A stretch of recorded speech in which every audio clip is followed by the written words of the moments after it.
Incomplete Investigations. I'm Catherine. We continue to follow the Lori Vallow Daybell case. September of 2019 was the last time that Lori Vallow's children were seen. 17-year-old Tylee Ryan and 7-year-old JJ Vallow have been missing ever since. It is now April of 2020 and their mother sits in jail. As I promised you, I will follow the case every step of the way until there's nothing left to follow. This episode is the most recent updates in the Lori Vallow case. We have an interview that Nate Eaton, East Idaho News, did with Kay and Larry Woodcock. Also, released today, April 3rd, 2020, is some interesting information that Justin Lum of Fox 10 Phoenix was able to retrieve. A lot of information that, like he says, back when maybe didn't make a whole lot of relevance to the case, but coming all the way forward to now, it certainly does. Before we get started, please subscribe, like, share, and ring the bell for notifications for when I update more videos for you to see.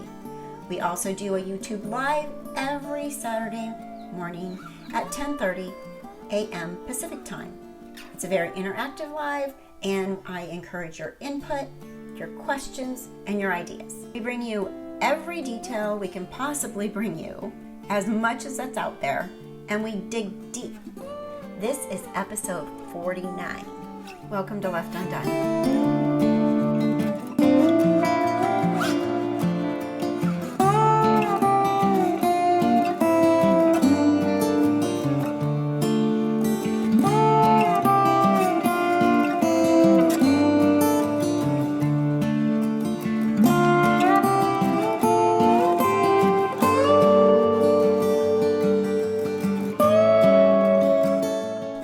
Talk about what Justin Lum uncovered.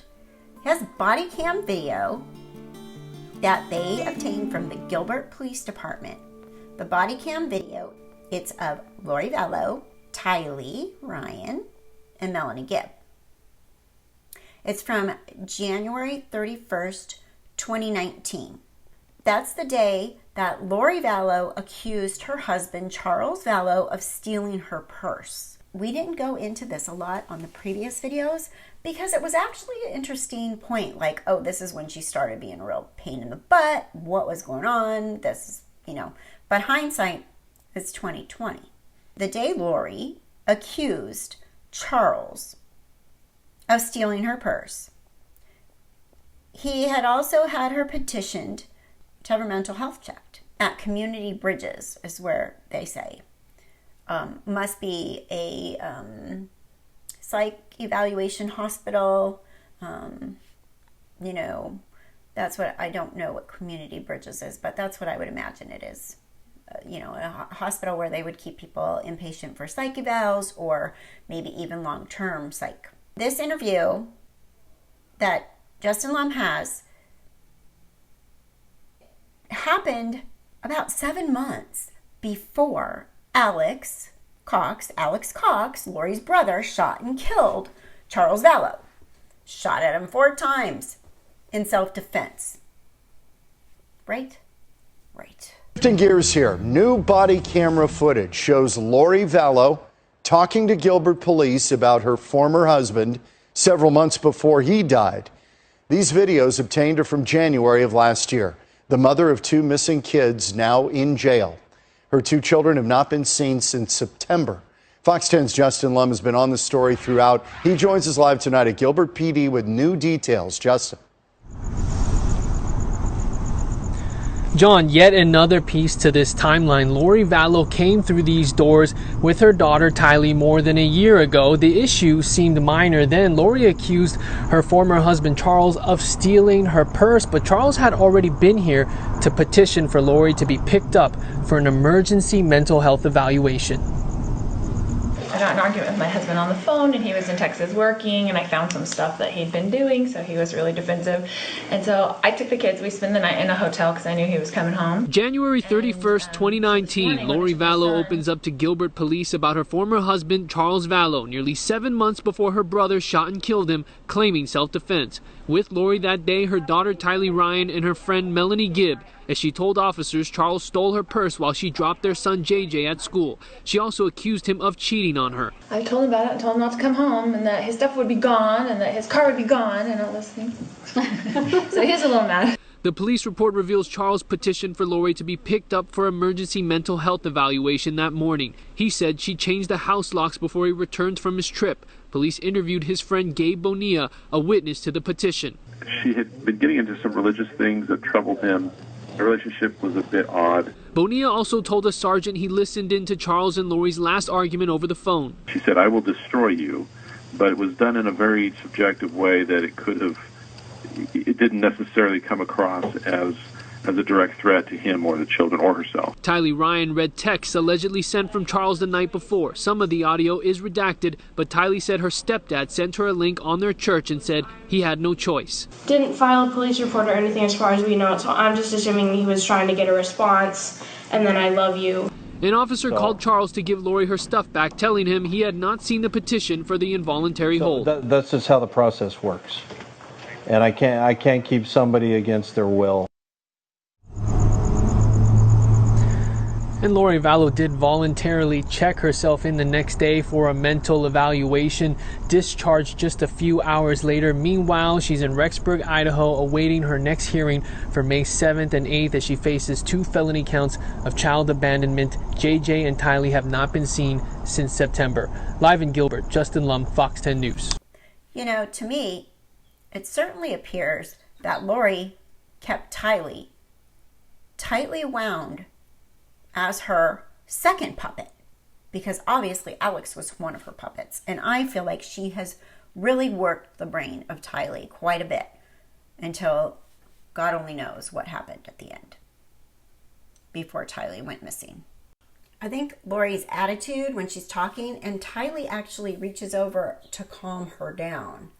I told him about it and told him not to come home, and that his stuff would be gone, and that his car would be gone, and all those things. So he's a little mad. The police. Who's the mom here? It's really bizarre. Their faces are blurred. I don't know why. We know who it is. I can understand why Tylee's face is blurred. But really interesting, right? Because this is months before the big murder and disappearance of the kids.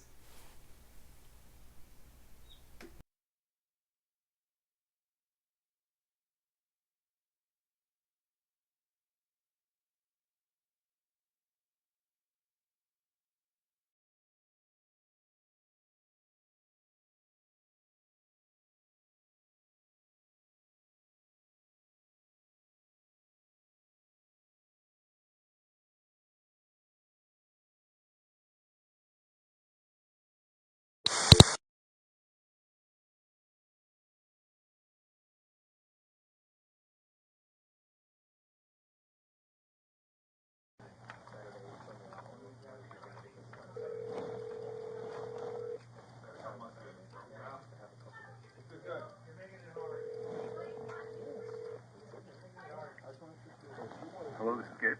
Hey Gabe, this is Scott Gauss with the Gilbert Police Department. How are you? Hey, good. How are you? Hey, the reason for my call, I'll just get right to the point. You're listed as a witness on a petition for an involuntary committal of a Lori Vallow. Yes. What can you tell me about?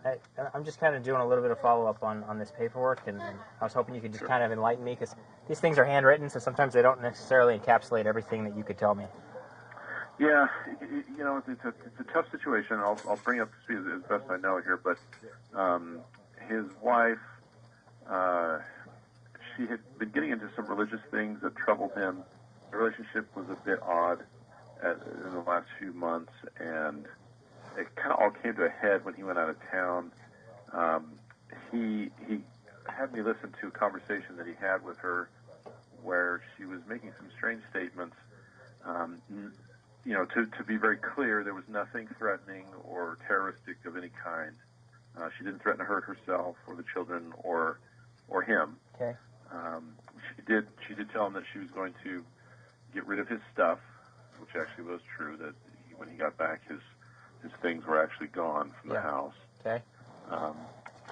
When he returned, she had canceled his flights and done some other things to kind of make it really difficult for him to get back. Yeah. When he did return, he found that the house was all locked up. No one was home. Gilbert PD helped break in a door so that he could get in the house, and they cleared the house to make sure it was clear. He found some things missing, some clothes, a computer, but no one was home. Okay. And no evidence as to where they had gone. So, that's really the gist of it. I understand now from third parties that she is staying at a hotel, that she appears to be okay. The children are okay. I haven't talked to Charles here for a little bit, so I'm not sure where he is at. okay. Let me ask you, sir, if I may. You said, did you listen to this? Was this like a live phone conversation, or was it a recording, or what did you listen to? He put me in on a conversation. He just he didn't give me kind of warning on it. He just said, "Hold on a sec," and then I guess put me in on a conference call that he was doing with her. Yeah. And I thought I was listening to a recording at first, and then it dawned on me after a minute or so that this wasn't a recording, that it was actually a live conversation. Okay. And then it ended pretty quick right after that. Okay. And just so I'm clear, she didn't threaten him, the children, or herself in that conversation? No, everything was subjective. She did use the word destroy. She said, "I will destroy you," but it was done in a very subjective way that it didn't necessarily come across as a direct threat to him or the children or herself. Okay. Like it could have been destroy his reputation or something less literal? His spirit, for all we know, his spirit powers or something. It's just very non-specific. Okay. When she was speaking, and I know you said it was short, did she seem coherent, or was she? She seemed coherent, but her statements were strangely irrational. She was accusing him of something, but would not tell him what it was. Okay. She seemed to indicate, again, in a somewhat oblique way, that he wasn't who he said he was, that he was. And the only thing that actually concerned me out of the conversation that I thought was beyond the pale, so to speak, was, he said, "Hey, I just want to see the kids," and she said something to the effect of, "Well, you want the kids, I'll give them to you," which I thought was a bit strange for a mom to say. Yeah. And that was kind of what made me wonder what was actually going on in her mind at that moment. Okay. But she sounded very lucid as she was speaking. Okay. All right, sir. I think that's all. I really appreciate your time. I know this is an awkward position for you to be in, but I do appreciate the extra info. No problem. I want to see everyone treated the best they can, and if she is in a bad state, that she gets the right kind of care, and hopefully this will resolve itself in the best way possible for those poor kids. Yeah, I don't think anybody would disagree with you. So, okay. Thank you again. Well, thank you, sir. All right. Bye.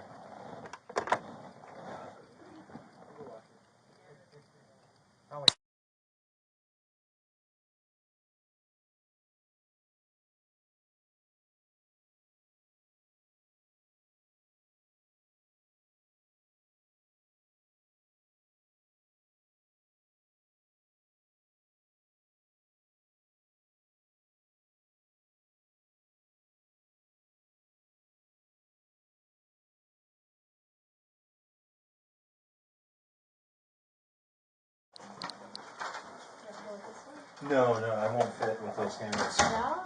So I wasn't going to file a report, but my friend who is a police officer told me to file a report. Okay. Yeah. He's like, it's just good to have it on record, so. Yeah, okay, I got a little bit of info from dispatch. Yeah. Said he stole your phone and your purse. Yeah. Why don't you tell us what happened? So yesterday, I got in an argument with my husband on the phone, and he was in Texas working, and I found some stuff that he'd been doing, so he was really defensive. And so I took the kids. We spent the night in a hotel because I knew he was coming home. And so this morning when I took my son,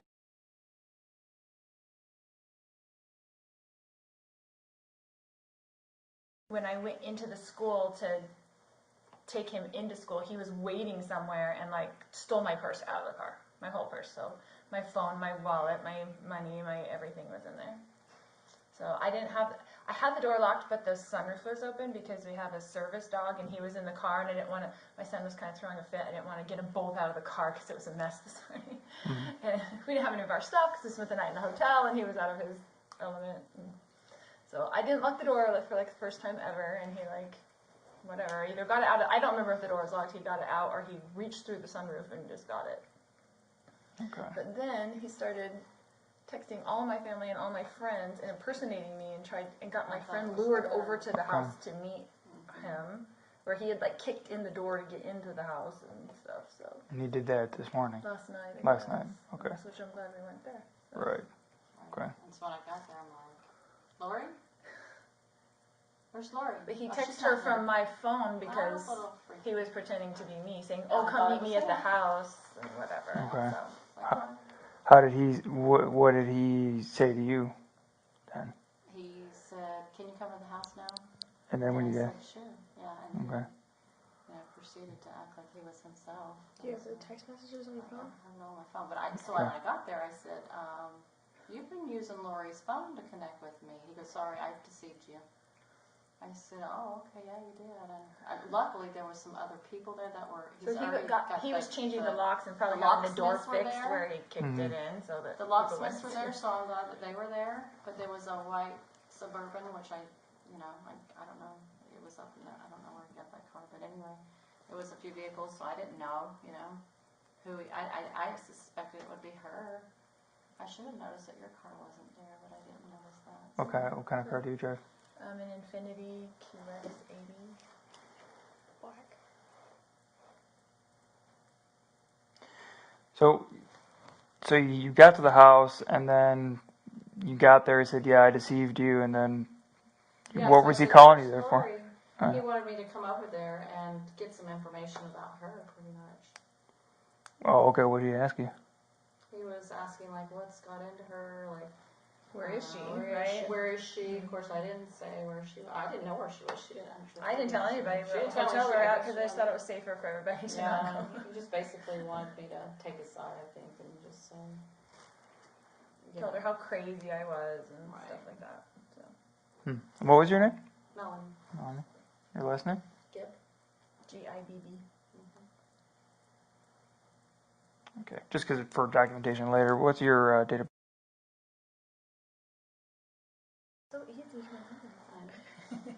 So easy. So he had you come there, was asking you questions. So, like, is this something that's happened before, or is this Unfortunately, yeah. We've had to even go to hotels just to, like, calm us down or something, So we've done that before. What is it, like, that motivates him doing this kind of stuff? Does he say why? He just goes nuts sometimes. But just goes this nuts time sometimes? I caught him cheating, and I had evidence, and I told him about it, and he travels a lot for business, so I told him about it and told him not to come home, and that his stuff would be gone, and that his car would be gone, and all those things. So he's a little mad. She's just trying to protect herself. Yeah. But I just left with the kids because I didn't want them in all the drama. Yeah. So then you took your phone and purse, and has he tried to make contact with you since? He's trying to contact me through her. He has Through my her? phone. I don't have a way to be contacted. Yeah. And I I didn't know what her phone. I couldn't contact her. Nobody could contact me. I just went and bought a phone so I could have a little throwaway phone. So I could. Have you called him to ask him if he'd bring your stuff back? Well, he talked to her about it. So And what was?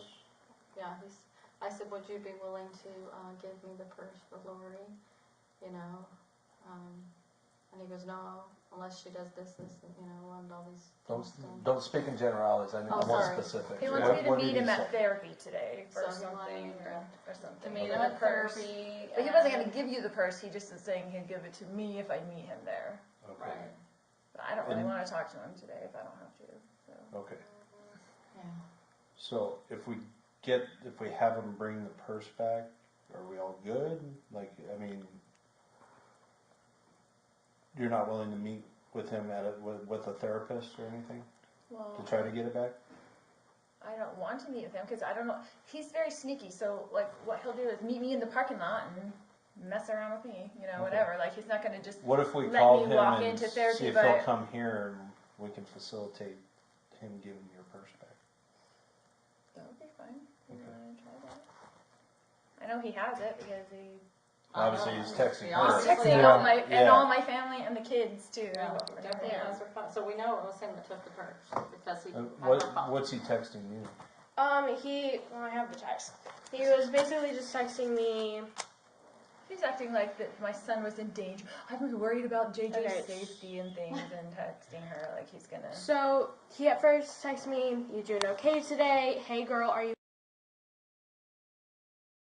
sick? Please see your mom. I may not be home for a bit. Love you." Sent me a strange link to a website about our church. About crazy people. Yeah.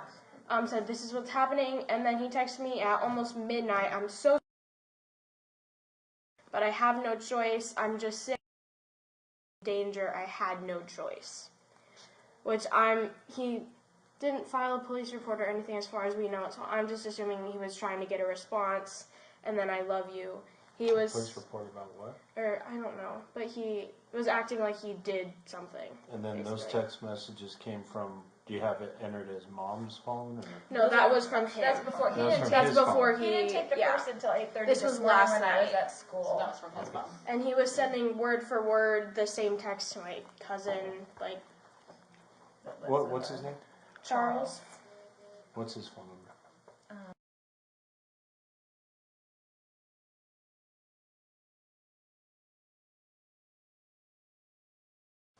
You have the same last name as you, I'm assuming? Yeah, Okay. Vallow. Charles Vallow. So my friend told me, my friend that's a police officer, he said, go file a report, file a restraining order, all stuff. I don't want to do all that stuff. I just wanted to be on record, and if you can get the purse back, that would be lovely, because all my stuff is in there. I'm really mad about my lip gloss. About credit cards. Well, he has all the cards and all this Yeah. stuff, so he's mad because I took the money out of our account, but it's a joint account, so he wants me to give him money. Okay, And that's all a civil issue. That's what I'm saying. Right? Purse, there's no reason why he's walking around with your purse, your ID, that he doesn't have a right to. Right. Married or That's what I'm not saying. married, All I the mean. rest of the stuff is our joint stuff together. Yeah. So. All right. We're going to leave the room temporarily. We're going to try to give him a call, see if we can't get this rectified. That'd be great. Thank you. All right, you're welcome. All right.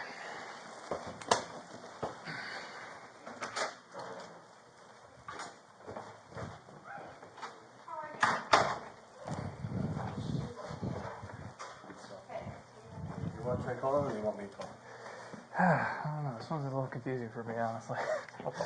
All right. I love this call. Oh, yeah, I would actually love.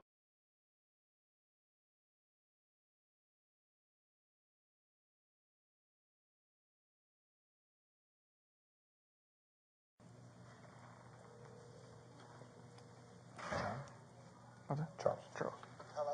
Hi, this is Officer Edgerton, Gilbert PD. Is this Charles? Hey, Charles. The reason why I'm calling right now is your wife's at the police department claiming you stole her purse and her cell phone.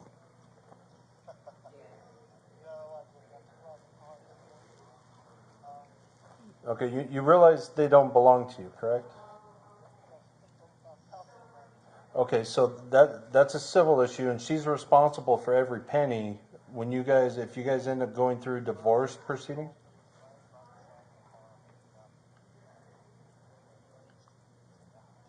Okay, and you also texted a friend to meet you at the house last night? Under the guise that you were her? What was that for? So you texted a friend of hers to meet you at the house last night using her cell phone. What was that all about? Oh, this morning?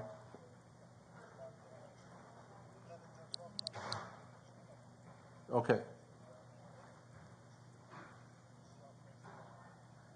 Yeah, we read the report from earlier today regarding you not being able to get into the house and everything, so.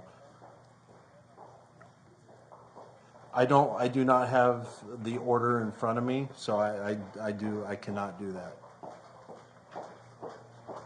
It's got to be approved, and I know I cannot I cannot get her, well, it's got to go to our sergeant, who's got to call, verify that it's good, and then we get dispatched.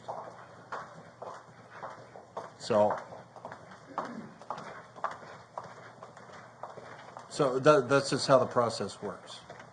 And I can't keep somebody against their will without a warrant or the valid.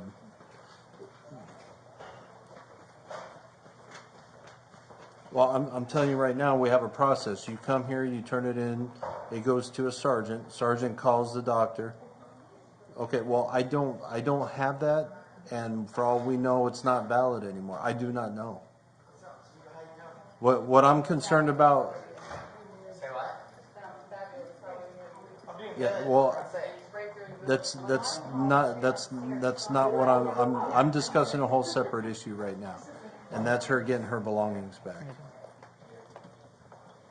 Okay, you're saying it's at the house, which you changed the locks on, correct? So she doesn't have access to. Yes. So unless you want to be charged with theft, we need to get that purse back to her. If you want to come here with the purse and that order, we can get this all try to figure it out. And the purse, and her cell phone. Okay. So how soon can you be here? We're at the police department, 75 East Civic Center Drive, Gilbert and Warner. Thank you. How long? All right, but he says he's coming with the order. So that should get interesting. It's gonna get real interesting. I don't even know. So, all right. I guess this could, yeah.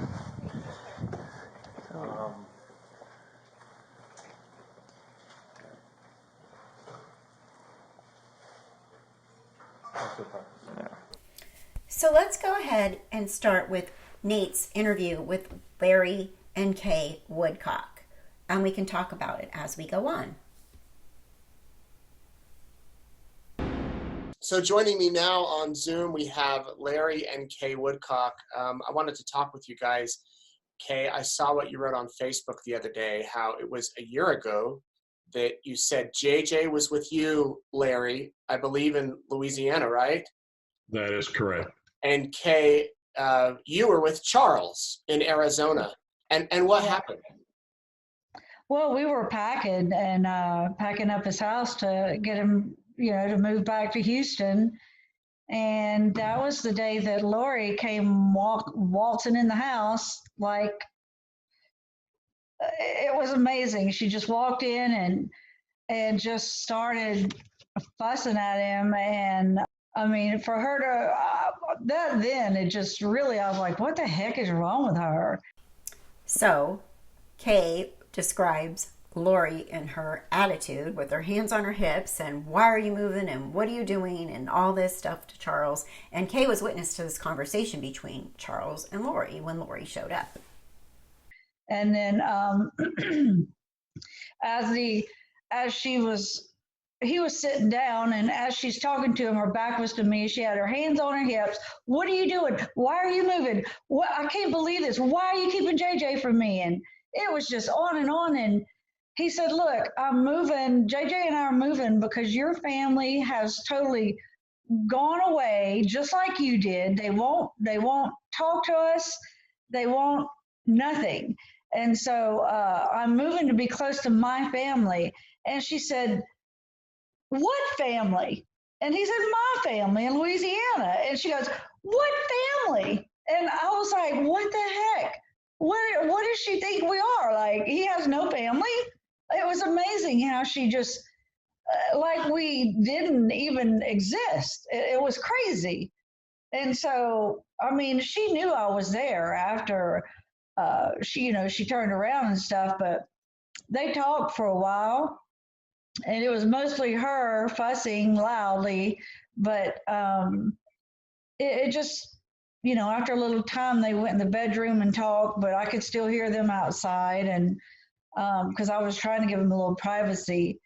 But anyway, she ended, by the time she left, I was sitting at the kitchen table on the computer, and she walked over to me and she said, well, KK, because that's what she calls me, KK. And she said, well, KK, I said, Lori, I'm sorry that this has happened with y'all, and we can talk. And she said, I just miss you. And she started tears flowing.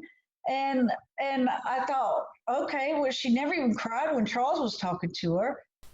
So Lori decides to cry to Kay. Interesting, right? Is that a real cry or is that a manipulative cry? I would go for the manipulative cry. Knowing everything we know about Lori at this point, she's very manipulative and she is going to try to pull the heartstrings of kind people. Obviously, that's what she does. But yet she's telling me, well, I miss you, KK, and she's crying. So I just thought that was weird because I don't know. It just the whole thing was weird that day. But And it Larry, didn't, huh? oh, and Larry, you're there with JJ, not knowing that within a few months things are going to drastically change. That would be one of your last times with him. Yeah. Well, it actually was my last extended stay with him. And, you know, I think back on it often. And, you know, I miss him terribly. And he is special to me. And I am so thankful that I had that week or so to be with him, just he and I, so that we could basically do what he wanted to do and whatever time he wanted to do it. And I thank God for that. JJ had run of the house and run a pawpaw for a solid week. A lot of Where that do you time, want but to I'm eat? sure. Where do you want to go? What do you want to do? Yeah. So I guess in a big way, that's a big blessing that Larry was able to spend that time with JJ, because that was the last time he actually spent with his grandson JJ. And now, where's JJ? So Charles and Lori worked things out, or at least, you know, it appeared that they did after that argument, Kay? No. No. When she came back, when she finally came to Houston, she was still blaming him for everything. They were not getting back together, but yet she was like, I'm not getting a divorce, because she had already had so many divorces. But she was like, we're not getting back together, but we're not getting divorced. So, you know, he was kind of in limbo, not kind of, he was in limbo. And he just eventually, she broke him down, I guess is the best way to put it. And I mean, he happened to be due a huge insurance commission check. And sure enough, within less than a week, when she got in Houston, he got that commission check. And I had access to one account, and that's the money that the commission check went into, the monies. And that money flew out of that account so quickly. And Charles was asking me for passwords for everything, because I had changed all of that since he gave me management of the company money. And so I had changed everything where she couldn't access it. But then he ended up giving her all the passwords back, and he gave her the keys to the kingdom once again. And that money was gone in no time flat. How much were you talking? I haven't even told, I don't know if I've even told the police that, but after his death, I think there was $9,000 in the checking account, in his business account, and $6,000 was moved out a day or two after. And then so that left 3,000 and change in there. And then a couple days after that, $3,000 went out of it, was withdrawn. And then Lori texted me or emailed me something and said, hey, KK, did you take the $3,000 out? And I said, no, I did not. And that was it. Like, she was, I know she got the money, but she was asking me if I got it, like somebody else took it, and it was just her taking the money and trying not to look bad, I guess. I don't know. How do you spend all that money? That's a lot of money to withdraw all at once. Yeah, that was nothing. That $9,000, that $6,000 and $3,000, that was nothing. She moved it to another account. They had other accounts I had no access to. So it's easy to go through money like that when you're paying everybody's way through life and not just paying their bills. They were paying everybody else's bills. So for all of Nate's video, I'll put his YouTube link. For the rest of that video of Nate Eaton, East Idaho News, his interview with Kay and Larry Woodcock, I have it in the link below. You can go ahead and see the whole interview. It's about 30 minutes long.